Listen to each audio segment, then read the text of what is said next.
4/2/25 प्रातः मुरली ओम शांति बाप दादा मधुबन। बाबा कहले मिठे बच्चे बाबा तुमको अविनाशी ज्ञान रत्न दान देउछंती, तेणु तुमे माने मध्य अन्य मानकु दान देई चलो। एही दान द्वारा ही सद्गति होई जीवो। प्रश्न केउ प्रकारर नुआ रास्ता तुम मानक व्यतीत अन्य केही भी जानी नाहंती। उत्तर घर को जीवार रास्ता बा स्वर्ग को जीवार रास्ता एबे बाबा द्वारा तुमको मिली। तुमे माने जानिछ शांतिधाम हेउची आम आत्मा मानकर घर, स्वर्ग अलगा शांतिधाम अलगा अटे। एई नुआ रास्ता तुम मानक व्यतीत अन्य केही भी जानी नाहंती। तुमे कहूच एबे कुंभकर्ण निद्रा को छाड़, आखि खोल, पवित्र हुओ। पवित्र हेले ही घर को जाई परिबो। गीत जाग सजनिया जागरे।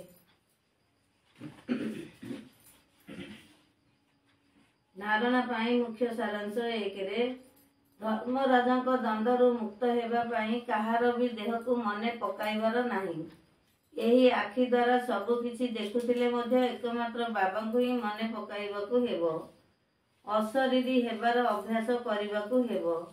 पवित्र हेबाकू पड़िबो। 2 नंबर रे मुक्ति एवं जीवन मुक्तिर रास्ता समस्त को बताइबाकू पड़िबो। एबे नाटक शेष हेबा आगो को घर को जीवाकू हेबो।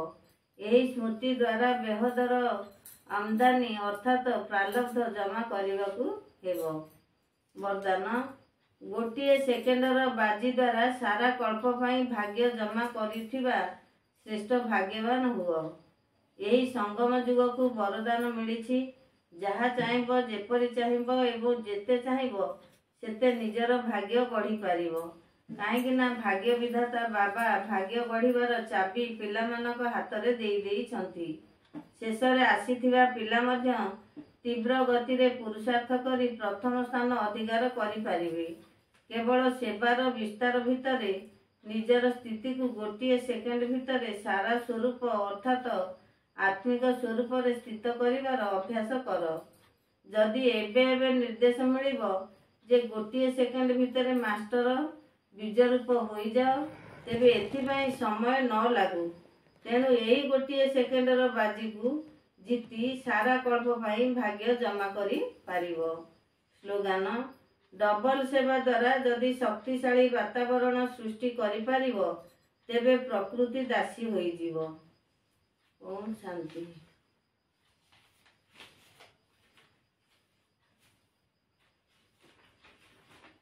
अव्यक्त इशारा निज शक्तिशाली मनुष्य द्वारा सकाश देवार सेवा कर। 4 तारिख रे बाबा कहते यही सकाश देवार सेवा निरंतर करि पारिबो।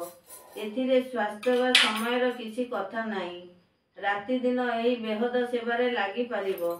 जेपरि ब्रह्मा बाबा को देखिल राति रे भी आखि खोली करी ओ बेहद सकाश देवार सेवा होई चलीथिला। सेही परि बाबा को अनुसरण कर। जेतबळे आपण माने बेहद को सकाश देबे, जेतबळे जेउ माने समीप रे थिबे तांकु स्वतः ही सकाश मिली जीवो। एही परि बेहदर सकाश देवा द्वारा वायुमंडल स्वतः ही निर्मित हेबो। ओम शांति।